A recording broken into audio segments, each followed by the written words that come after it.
सच्चे मोती की पहचान। एक समय की बात है, एक व्यक्ति था जो मोतियों का बड़ा व्यापारी था। उसे असली और नकली मोतियों की पहचान में महारत हासिल थी।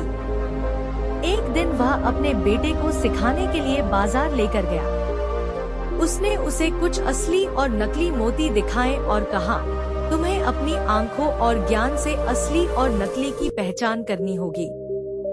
बेटा मोतियों को देखता रहा, लेकिन वह नकली और असली मोती में फर्क नहीं कर पाया। वह परेशान हो गया और अपने पिता से पूछा, पिता, आप इसे कैसे पहचानते हैं?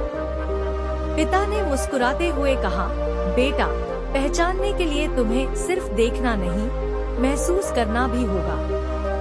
यह ज्ञान सिर्फ आंखों से नहीं, अनुभव से आता है। जब तुम इसे समझोगे, तो बिना किसी कठिनाई के असली और नकली मोतियों में फर्क कर पाओगे। यह सुनकर बेटा धैर्य से सीखता रहा। कुछ समय बाद वह खुद भी असली मोतियों की पहचान में कुशल हो गया। सीख। ओशो इस कहानी के माध्यम से बताते हैं कि जीवन में भी हमें वास्तविकता की पहचान करनी होती है। केवल बाहरी दिखावे पर ध्यान देने से हम असली और नकली में फर्क नहीं कर सकते।